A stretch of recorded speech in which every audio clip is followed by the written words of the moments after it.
एक बड़ी खबर धनबाद से, जहां धनबाद से कौन होगा बीजेपी का प्रत्याशी, इस पे लगातार संशय बरकरार है। दिल्ली में टिकट के लिए लॉबिंग भी जारी है। बुधवार को होनी है चुनाव समिति की बैठक। प्रदेश कमेटी ने भेज दिया है 3 नाम का पैन। बड़ी खबर हम आपको बता रहे हैं, धनबाद से कौन होगा बीजेपी का प्रत्याशी, दिल्ली में टिकट के लिए लॉबिंग तेज हो गई है। बुधवार को होनी है चुनाव समिति की बैठक। प्रदेश कमेटी ने भेज दिया है 3 नाम।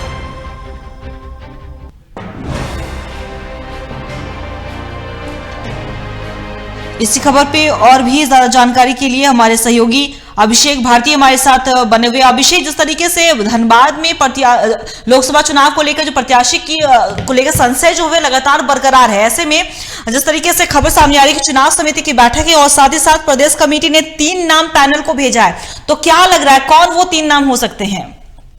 देखिए अंकिता, सबसे पहले मैं आपको बता दूं कि पेच फंसा हुआ है धनबाद लोकसभा सीट को लेकर के प्रत्याशी के लिए जी।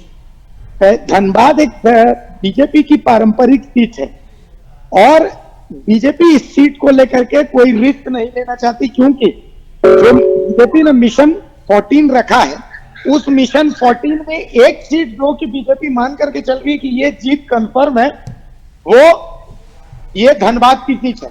तो ऐसी स्थिति में धनबाद को लेकर के कोई कच्ची गोली बीजेपी नहीं खेलना चाहती।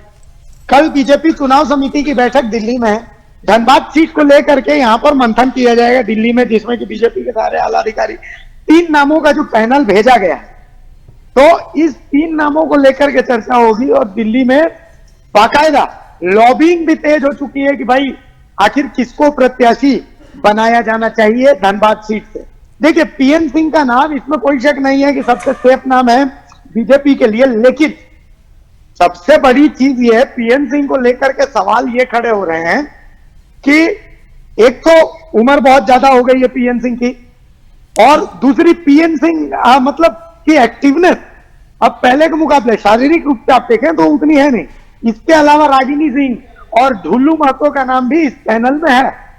तो देखना आप यही है कि क्या इनमें से किसी, इन 3 में से किस पर बीजेपी अपना दांव खेलती है, या फिर जिस तरीके से कहा जा रहा था कि एक बड़ा नाम झरिया विधानसभा का, वो कांग्रेस का दामन छोड़ करके भारतीय जनता पार्टी का रुख कर सकता है और रुख करते ही उसको यहाँ का टिकट मिल सकता है। तो क्या ऐसा भी कुछ देखने को मिल सकता है? ये अभी इसको लेकर के अभी संशय है, तो फिलहाल इसको लेकर इंतजार किया जाना चाहिए अंकिता।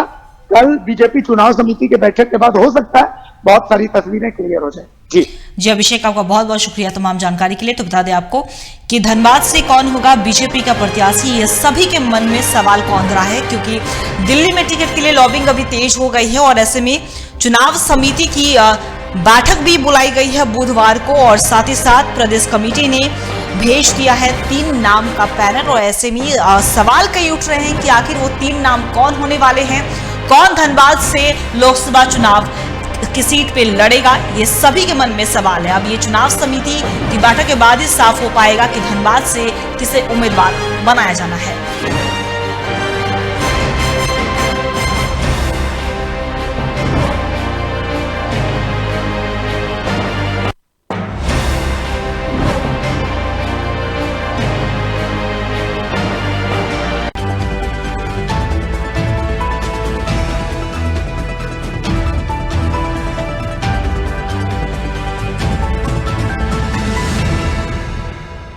खबरों पर पैनी नजर रखना है हमारा काम।